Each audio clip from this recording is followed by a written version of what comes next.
Buonasera e bentornati a tre, l'approfondimento culturale di Sargnagò, la nostra terza pagina. Oggi sono in compagnia dell'amico e collega Federico Gaviano e abbiamo il piacere di ospitare l'autore e giornalista freelance Luca Foschi, autore di questo bellissimo romanzo, Al-Galas, l'ora più buia del Medio Oriente, un titolo che già suggerisce fin dalle prime battute l'estrema attualità di quest'opera.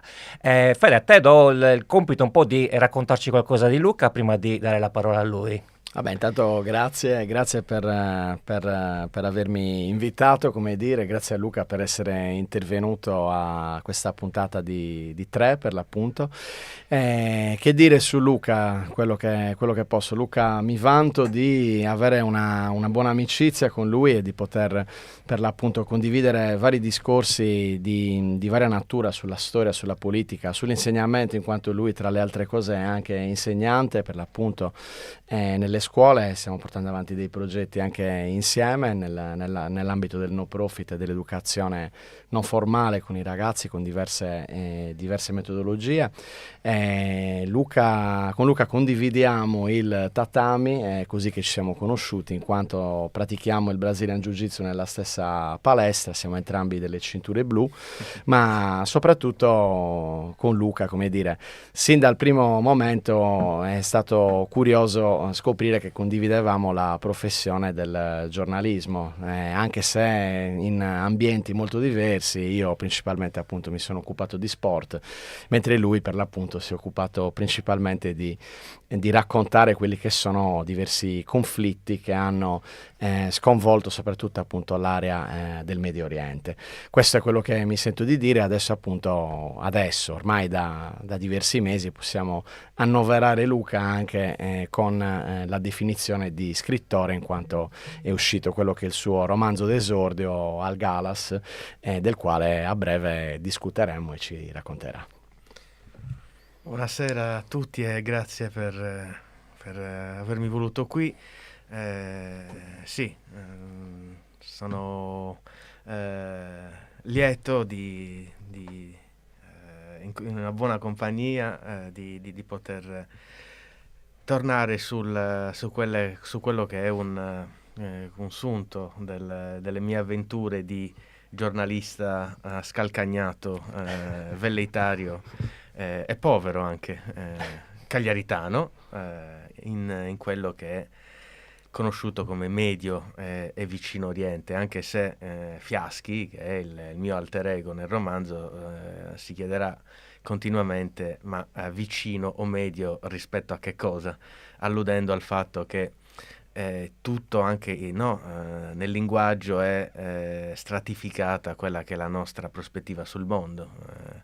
Essere vicini o medi significa aver stabilito un centro. Il centro evidentemente è geopolitico, appartiene alle strutture del potere.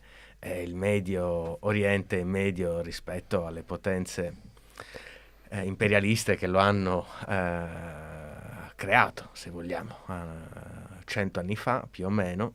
Un Frankenstein sanguinoso, tragico, bellissimo anche, che insomma continua a riempire tragicamente la quotidianità della comunicazione, non ultima, no? La Siria e il rovesciamento di Assad, ma insomma la Palestina, Gaza, è sempre tragicamente contemporaneo il Medio Oriente. Sì, prima di continuare vorrei ricordare ai nostri ascoltatori che c'è la possibilità di interagire direttamente con Luca attraverso la nostra chat, quindi qua vorreste dirgli qualcosa, lanciare qualche domanda o qualche suggerimento, qualche intervento, fatelo pure e noi trasmetteremo a Luca queste vostre parole.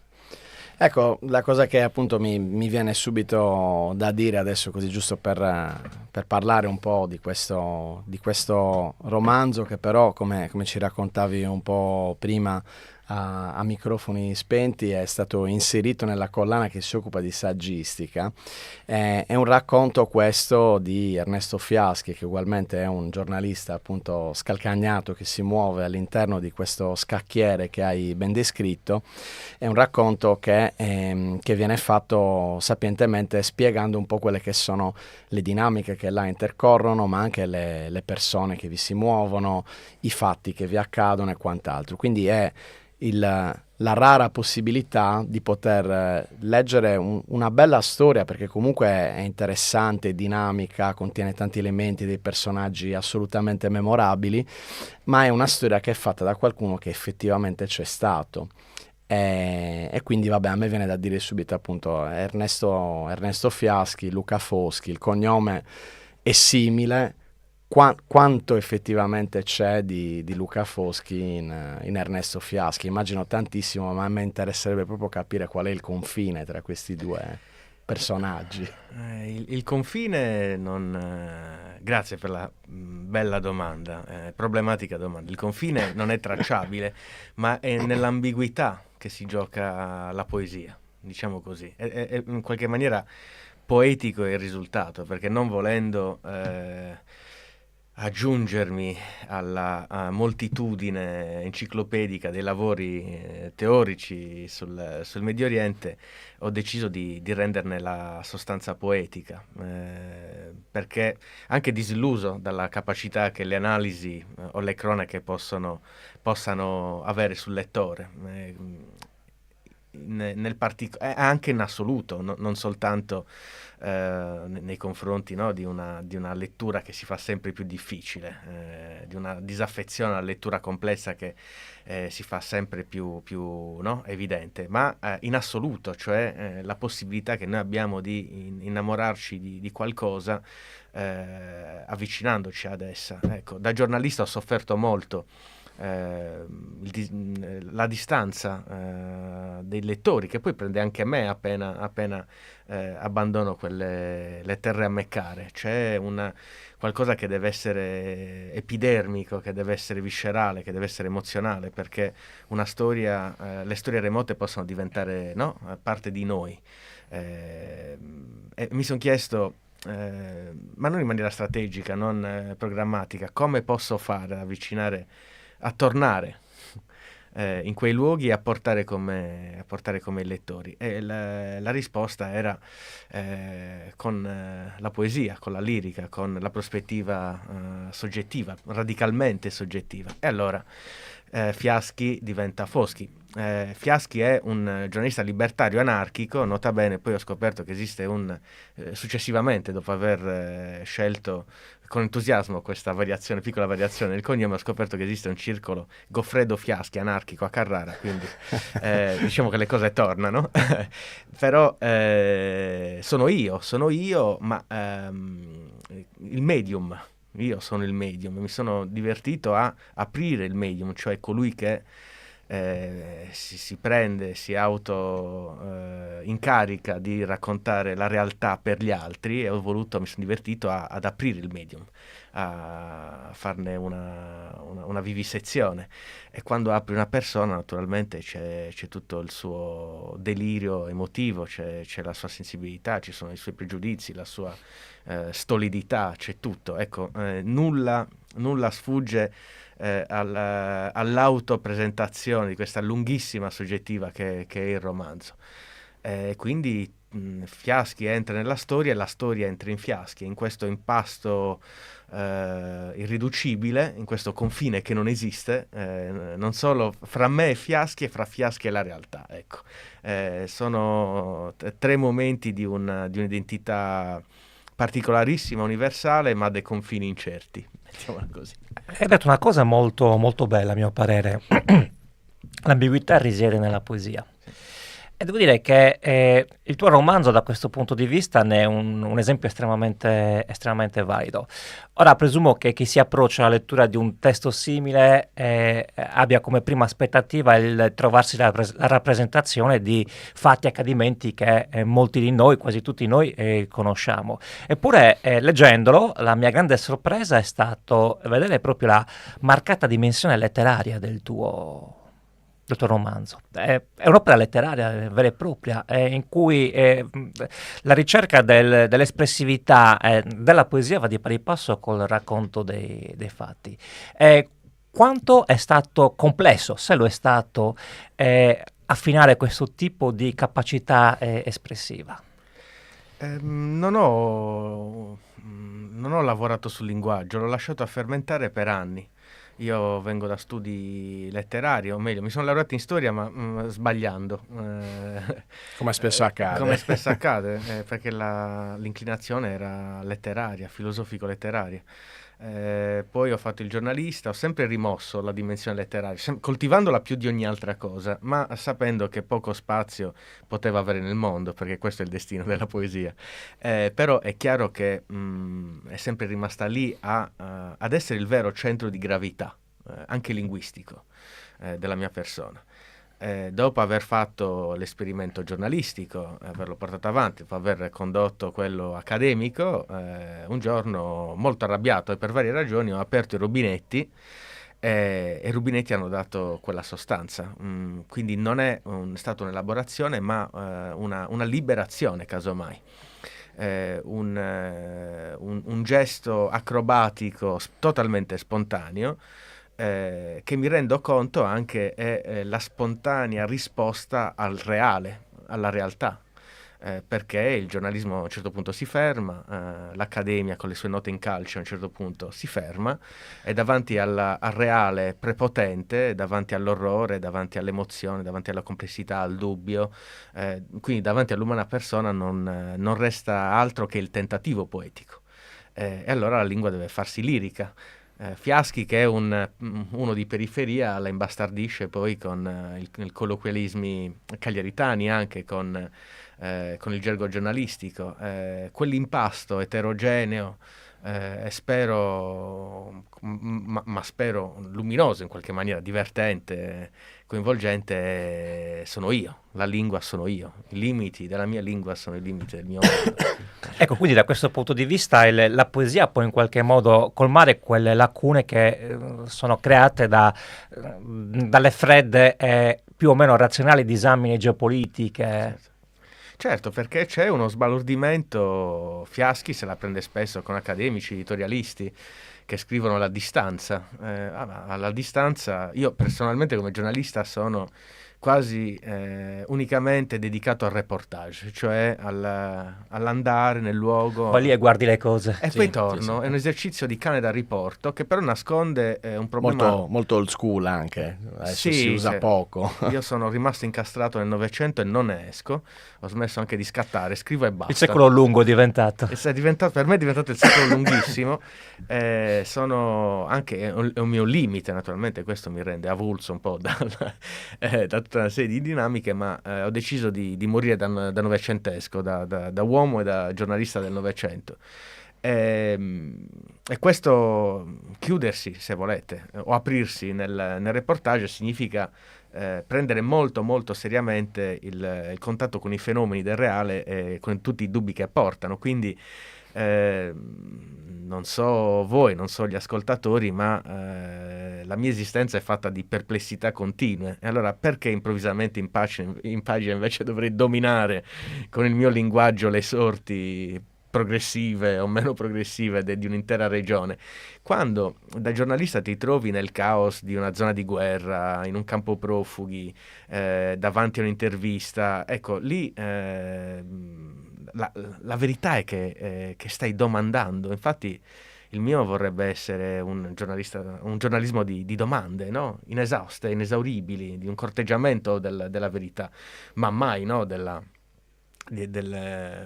partecipare pienamente, ciecamente alla cosiddetta verità, che non esiste nel giornalismo, assolutamente non esiste. Se anche una cronaca con le 5 Ws fosse esatta per un piccolo fenomeno, una cosa circoscritta, improvvisamente aprendo gli occhi, allargando il campo, anche quella piccola circostanza che le 5 W, il chi, il come, il quando, eccetera, nel flusso del reale diventerebbe sarebbero una piccola voragine verso lo sconosciuto. Io questo lo denuncio, mi autodenuncio in questo umanissimo e fallimentare, non fallimentare, agonistico, ecco, agonistico il rapporto con la realtà.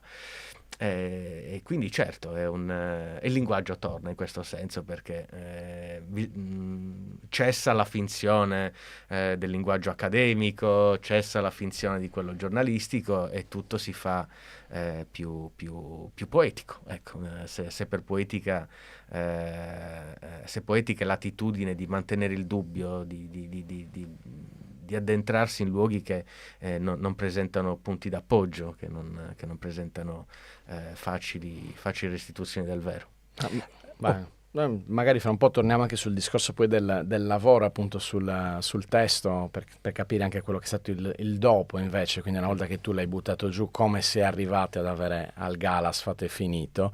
Però su questo che tu stavi raccontando adesso mi viene proprio da pensare quello, cioè effettivamente leggendolo, man mano che si va avanti, si scorge il volere di una persona che, diciamo, a un certo punto si è alzata una mattina e ha detto: beh, basta, adesso ve la dico io, ve la dico a modo mio, vi dico le cose come stanno e sono proprio queste. Tant'è vero che il risultato è sì una sorta di poesia in prosa, perché poi il linguaggio è molto ricco, è pieno di tante citazioni e di tantissime appunto elementi interessanti, ma al tempo stesso assume un po' la forma del flusso di coscienza alla Joyce, cioè alle volte proprio ci sono dei periodi che vanno avanti, si passa da una cosa all'altra, ai ricordi, al pensare a diversi elementi, cioè Fiaschi ragiona sulle cose e sta là a farne tutto un discorso intorno, perché poi cosa succede alla fine, appunto, che in realtà c'è anche una grande denuncia, per l'appunto, c'è una denuncia di quello che accade, ma anche un po' del mondo giornalistico, e un mondo giornalistico in questo caso che, non dimentichiamoci, alla fine dei calcoli va a raccontare la vita delle persone sicuramente, ma racconta la guerra, racconta il conflitto, racconta il sangue, racconta la morte, e chiaramente venire a patti con questo, per chi poi lo deve raccontare, deve fare da medium verso i lettori, è una cosa complessa. Io credo che ci sia anche un gran lavoro di ragionamento sull'etica del giornalista e chi sia e cosa rappresenti. Sì, sicuramente, ripeto, non sono bravo a strutturare, a darmi programmi, però c'era un'indignazione di fondo che mi ha guidato, ed è l'indignazione davanti alla, come dire, che un'ovvietà, no? L'impotenza dell'individuo davanti alla storia, se volete, che è quella che ognuno di noi soffre guardando questo o quell'altro contesto che gli è caro. A me è cara la Palestina, a me è caro il Libano, a me sono cari gli arabi, il vicino Oriente cosiddetto. Quando alla distanza guardo quei luoghi, conoscendoli, so quale fredda distanza, quale gelida distanza il sistema mediatico abbia costruito, quale pregiudizio, quale pregiudizio, orientalismo si direbbe in termini tecnici, se volete. E quell'indignazione ha poi guidato anche un po' il tono, la rabbia, il ritmo, se vuoi, dello stesso linguaggio, perché c'era un'insofferenza di fondo davanti a tutto, non solo al dolore. Non vorrei risultare troppo mellifluo, perché come dire, i giornalisti addolorati purtroppo fanno parte del nostro quotidiano, però l'orrore, la meraviglia, il divertimento, ecco, c'è molto di più. E allora, ripeto, aprire la persona significa andare verso un'onestà, no? Un'onestà che poi è totalmente palesemente aperta alla relatività della persona. Questa è la mia versione. Io sono andato lì, vi guido nelle mie percezioni, vi guido nel mio pregiudizio, naturalmente. Non c'è nessuna pretesa di verità oggettiva, altrimenti fino adesso avrei detto naturalmente le sciocchezze. Sarebbe sufficiente, al netto della posizione politica che si può avere su questo o quell'altro episodio, fenomeno o fazione o bandiera, ecco, ritrovare l'intensità dell'umano. ritrovare l'intensità dell'umano, in modo che ci sia una cosa che oggi è completamente sparita, cioè un'empatia universale. Il linguaggio, il testo, che prima era molto più lungo, cerca questo. Com'è possibile che che le persone non sentano, non si arrabbino, non abbiano voglia di scagliare il televisore, di scendere per strada, di urlare? Perché siamo così congelati davanti alla, non solo al terrore, ma anche alla meraviglia del mondo? Ecco. E allora in questa impossibilità, nel non poter, nell'inibizione personale e universale, c'è in questo attrito è esploso questo romanzo con il suo linguaggio. Ti è esploso in mano. Sì. Beh, possiamo dire che da un certo punto di vista il tuo approccio richiama un po' quello di Manzoni, che raccontava i grandi fatti storici attraverso il racconto della vita quotidiana di persone e di esseri umani. Sì, io sono riferimenti letterari sono numerosissimi, espliciti e No, impliciti. te lo chiedo Sì. perché questo mi è venuto adesso perché dopo questo tuo ultimo inciso molto interessante. E io come te sono appassionato di letteratura e di storia. Non sono uno scrittore, non lo sarò mai. E quello che mi domando è in un'epoca nella quale c'è un deficit di informazione, in cui c'è uno scollamento tra chi produce informazione e chi ne usufruisce, e questi due estremi faticano a incontrarsi. Potrebbe essere che magari il romanzo storico attualizzato, modernizzato, legato alla contemporaneità possa in qualche modo aiutare a colmare questo gap che si è creato tra questi due estremi, tra chi produce informazione e chi ne usufruisce. Beh, bella domanda. Io non ho una risposta, come dire, inquadrata nell'antologia e non l'ho pensata così all'atto di scrivere, ripeto, è stato un gesto spontaneo. Però fino adesso, insomma, ho corteggiato quest'idea, no, durante la nostra discussione, cioè il fatto dell'insufficienza del racconto giornalistico, l'insufficienza di quello, no? Lasciamo perdere quello diplomatico, perché i discorsi diplomatici sono quintessenzialmente ridicoli, cioè sono il massimo dell'ambiguità, il massimo del nulla, il massimo della sofisticazione, non significano niente. Io voglio andare a terra, a vedere come la messa a terra delle diplomazie, come si declina per le strade, come si declina in mezzo al fango, ai campi, alla città urbana, a Beirut, a Gerusalemme, dove no? Voglio vedere come il potere arriva a terra. E ho completamente, ci sono delle tirate, no? Storiche, un po' teoriche, ma sono molto brevi, perché è la carne che mi interessa, è l'umano. E allora non saprei dire se storicamente esiste questa possibilità. Certamente il fatto che a Gaza siano state spazzate via decine di migliaia di persone davanti agli occhi di tutti, nella paralisi generale, nella paralisi dell'ONU, nella paralisi dei paesi arabi, nella paralisi dell'Europa, questo ci deve far riflettere, perché siamo evidentemente arrivati a un tale livello di destrutturazione, no? del nostro approccio culturale, della nostra memoria, del senso, dei valori, che somiglia molto al nichilismo totale. In quest'epoca nichilista, dove la volontà di potenza è di altri, noi la subiamo, risultiamo spappolati, ecco, può avvenire qualsiasi cosa anche in diretta. E allora si tratta di rimettere al centro la persona, no? Come si fa? La mia risposta è la lirica, no? Ciò che l'emozione, perché il dato non ci tiene dentro la storia, ci tiene dentro la storia l'emozione, e allora quella bisogna cercare, forse ma io penso che avvenga, forse, e non ho sicuramente gli strumenti necessari per fare una considerazione panoramica.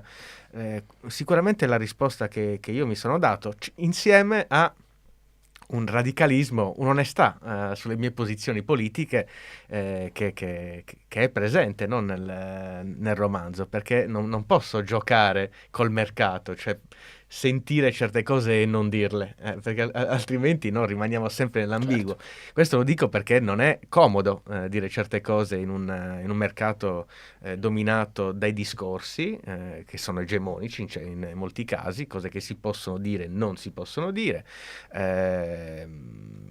e che non convengono per la proliferazione del tuo verbo. E io invece l'ho fatto, e Gloria, Bonpiani, soprattutto la persona di Antonio Franchini, che hanno deciso di pubblicare un libro così bizzarro e così radicale. Quindi sì, forse la risposta è il lirismo, la lirica, la poesia, l'arte e certo anche una piccola dose di martirio che non ci costa nulla, il martirio dell'essere schietti e dritti contro la convenienza che è velenosa e contamina chi la applica. Quindi non voglio avvelenarmi come persona, tantomeno come scrittore, giocando intorno alle cose che vanno dette apertamente, brutalmente, altrimenti non usciremo mai da questa, no? da questa sporca ambiguità che è il discorso pubblico, che non porta da nessuna parte. Semplicemente lasciamo che chi ha più strumenti più importanti lo governi e noi ce lo beviamo. Ecco, credo che qua dai l'assist per l'appunto col parlare di linguaggio e di racconti anche un po' scomodi, come dire, sul fatto del comprendere, questo era quello appunto che ti avrei chiesto anche prima. Non c'è stato quindi un lavoro sul linguaggio da parte tua perché è schietto e così com'è, ma dall'altro lato sicuramente da parte dell'editore c'è stato un lavoro congiunto con la tua persona ovviamente sul raffinare quello che è il risultato finale. Quindi da dove si è partiti ti chiederei cosa è stato tagliato e cosa no, per quali ragioni, in ovvietà, anche per ragioni editoriali sicuramente, visto che appunto già è un gran libro, comunque grande a livello di volume proprio, però appunto sicuramente è tante cose da dire. E poi l'altra cosa che mi piacerebbe sapere è tutto quello che qua non c'è su Algalas, che fine farà?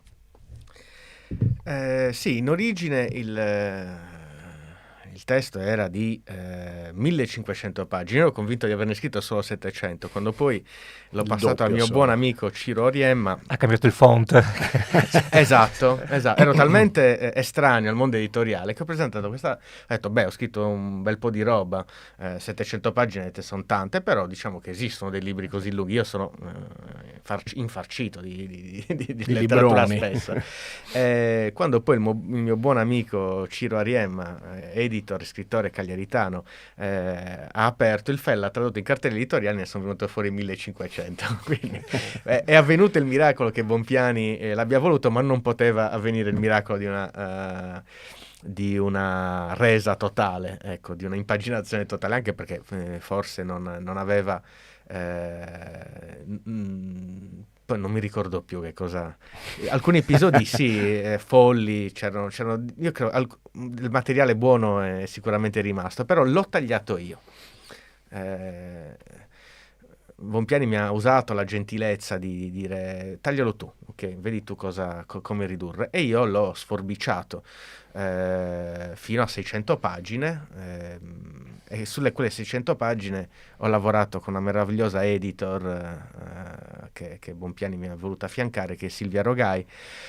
E lì abbiamo lavorato sul linguaggio, semplificandolo, chiarendo questo o quell'altro punto, ma in un rispetto che io trovo commovente per la bizzarra lingua di Fiaschi, che poteva essere invece piallata, come spesso avviene, mi dicono, in editoria. Ecco, cioè gli editor possono essere veramente feroci, talvolta anche per il bene, no? Ma Carver è uno dei, se vogliamo tornare a un grande scrittore, Raymond Carver ha sofferto tutta la vita per quella semplificazione estrema del linguaggio, che però poi l'ha portato ad essere il Carver riconosciuto come grande prosatore, no?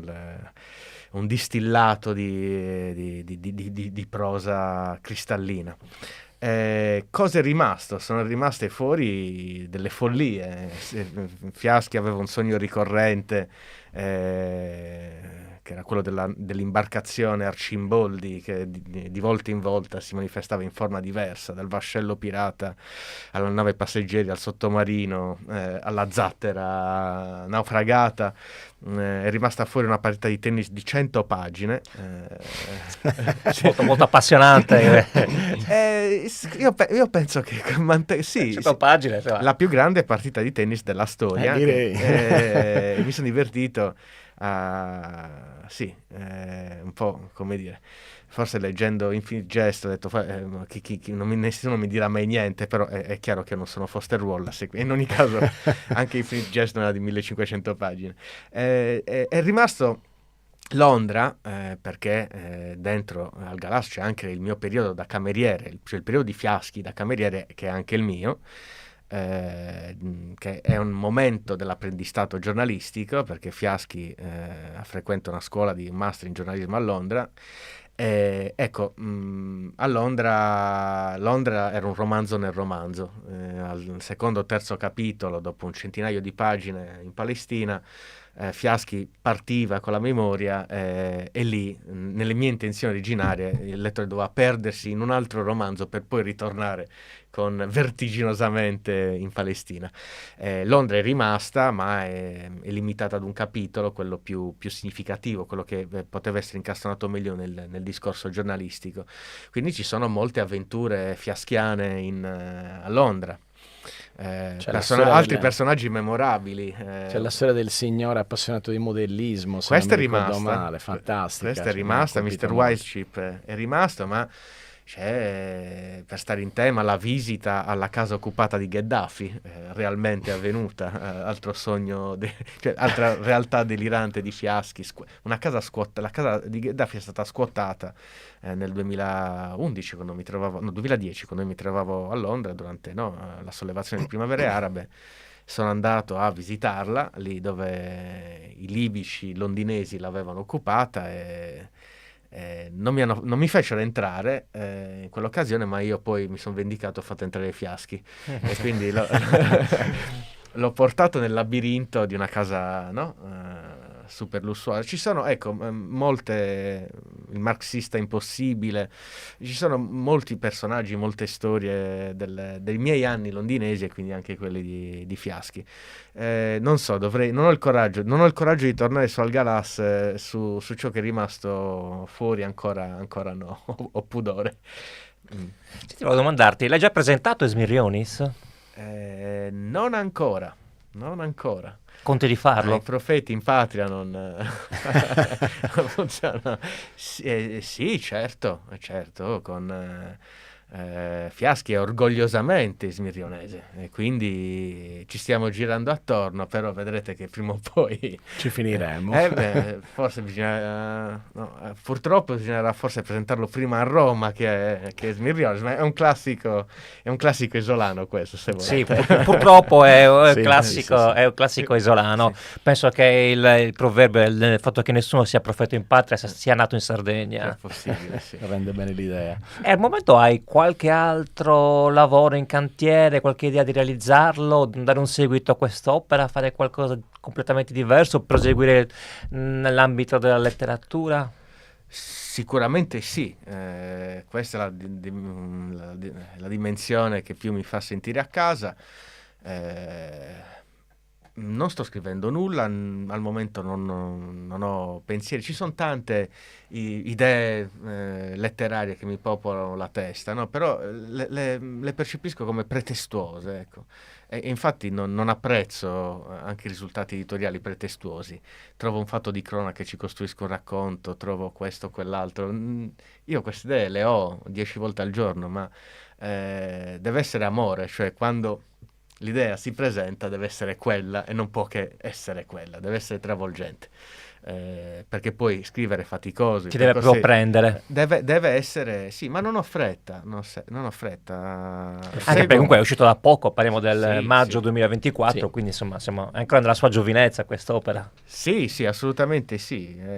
Poi insomma seguo il consiglio di Alfieri, del vecchio Vittorio Alfieri, che diceva: volete scrivere, trovatevi un altro lavoro.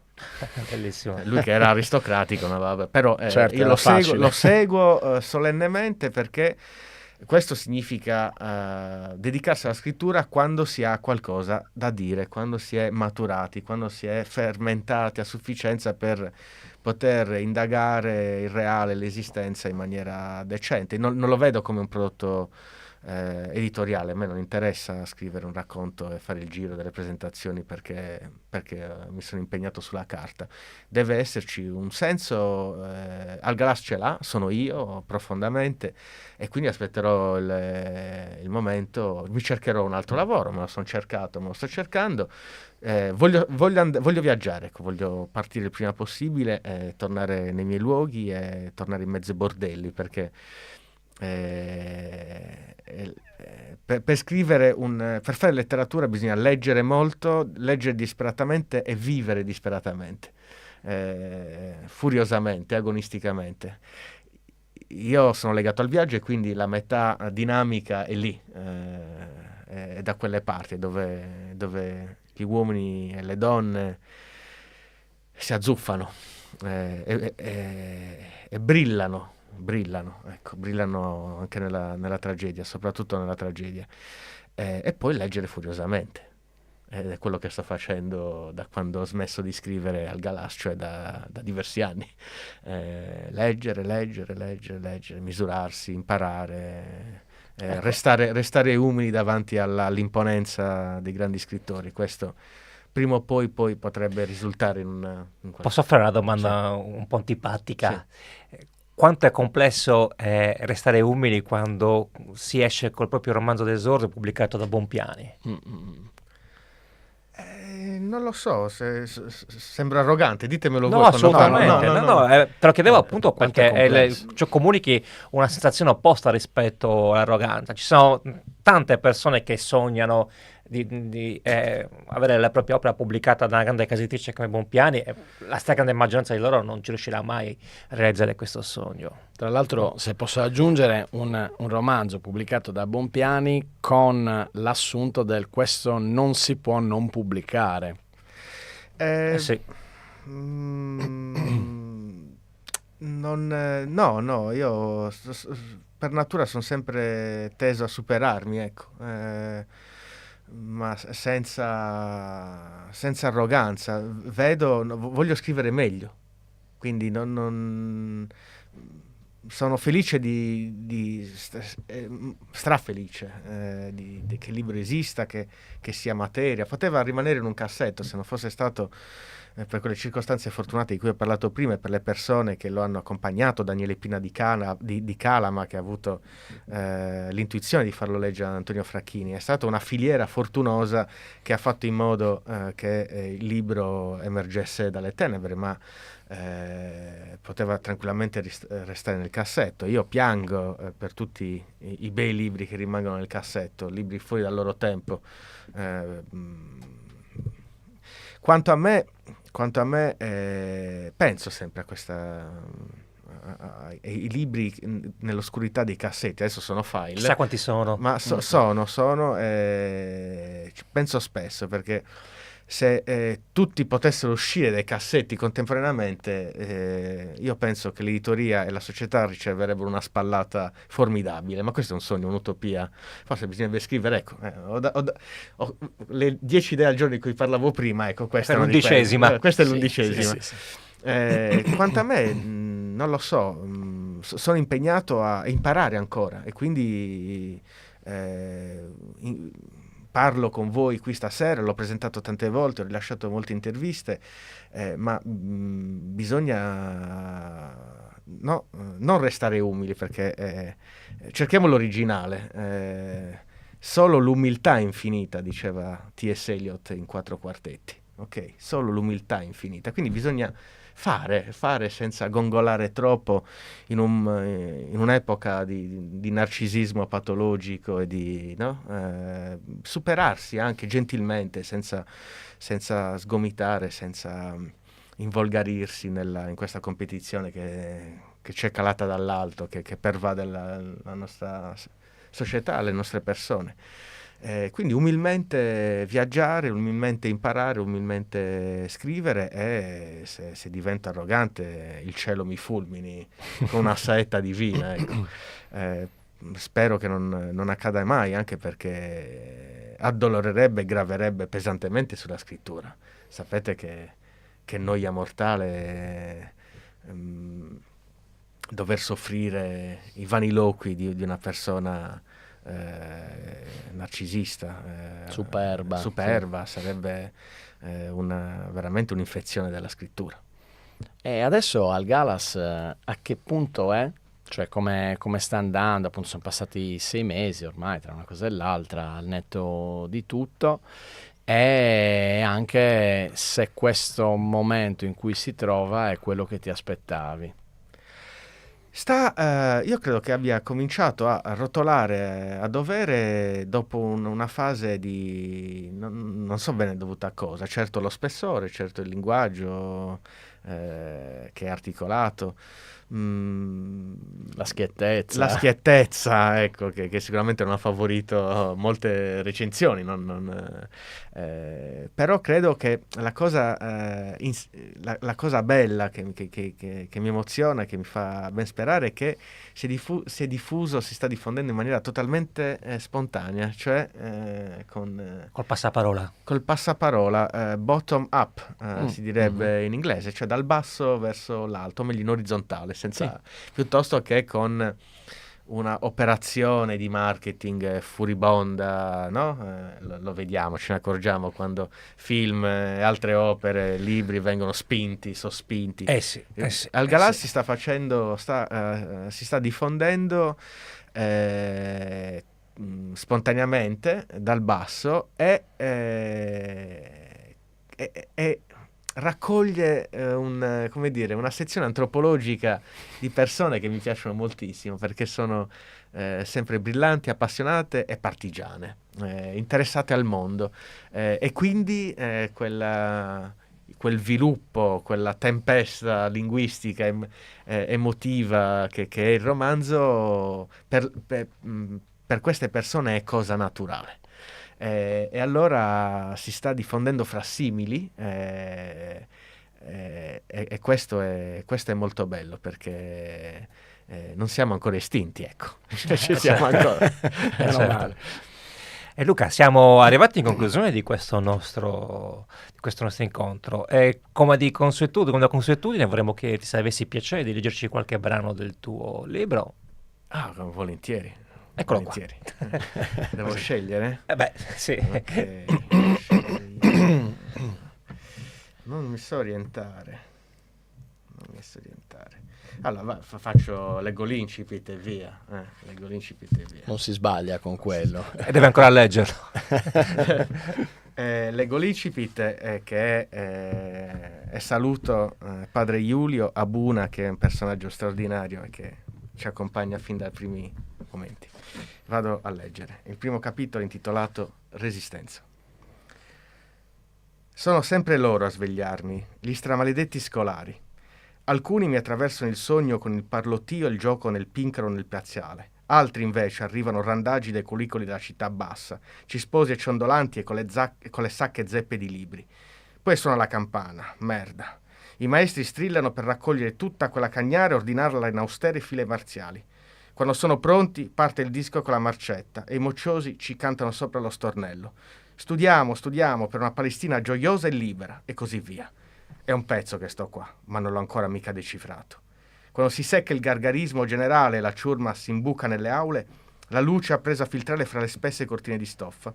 La celletta è un denso riverbero d'arancio dove la polvere, che non ti ha cementato naso e gola, danza in sbuffi sinuosi. Dal piano di sotto emerge quel trombone di Abuna, che dispensa indicazioni al primo discepolo della sua cricca sgangherata, o forse a Fatima, la sua nuova perpetua. C'ha 6 figli, mi ha spiegato qualche giorno fa. Il marito l'hanno accoppato gli israeliani, mortacci loro. L'altra, quella cristiana, era lenta, mannaggia quant'era lenta. Questa è robusta, laboriosa, una contadina magnifica. Peccato per il pranzo e il caffè, una vera zozzeria.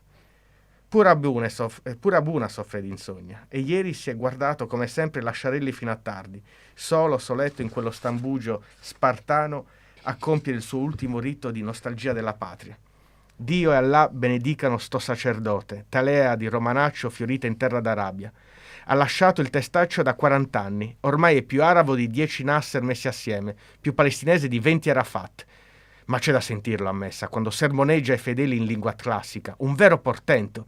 Gira fra le panche, intessa e tuona elegantissime subordinate, non perde una vocale. Scuote la paralisi politica dei cuori, la sterminata paura. Stanno a dormire questi, Ernè, se ingozzano nei ristoranti, nelle sale da tè, scimmiottano gli occidentali nei locali, cincischiano sui macchinoni. La rivoluzione, con questi siamo fregati. Mi fa almeno una volta al giorno. E intanto in quel suo capoccione gli occhietti si accendono attraverso la coltre delle lenti vecchie a 30 anni e la barba omerica e il codino sulla nuca fremono canuti in cima alla massa tarchiatella, si impennano, fiottano come lembi logori di un vessillo indomabile, un vero prete da combattimento. Dopo l'interminabile bisbiglio delle lodi mattutine e le sciabordanti abluzioni di rito, si tufferà nell'oscuro profumazzo intrappolato dalla tunica e prima di tracciare sulla tela della città di Ramallah sinuosi arabeschi a suon di benedizioni, affari, barzellette e unzioni, si fermerà davanti allo specchio dell'androne. Solenne, bacerà il crocifisso alla deposizione sul petto, calzerà la consueta berretta mantellata e levandosi gli occhiali si cercherà mestamente nel riflesso delle iridi turchesi, ingrigite dagli anni come uno straccio appeso al filo di un balcone popolare. Poi via, nero e pettoruto nel torpore della canicola, pastore caloidoscopico fra le angosce del gregge. Luca Foschi, Al Garal, l'ora più buia per il Medio Oriente. Grazie Luca, grazie grazie Luca, di aver grazie accettato mille. il nostro invito. È stato difficile riuscire a trovarci per questioni di impegni concomitanti, ma ce l'abbiamo fatta. Grazie ancora, invito i nostri ascoltatori a andare in libreria e acquistare l'opera. È davvero un'opera molto bella, molto interessante e, come avete potuto apprezzare sicuramente da questa breve lettura, anche molto gradevole dal punto di vista della scrittura. Grazie ancora. Grazie a voi. A presto con Piacere. 3, la nostra rubrica di approfondimento culturale. Ciao a tutti e grazie. Ciao, grazie.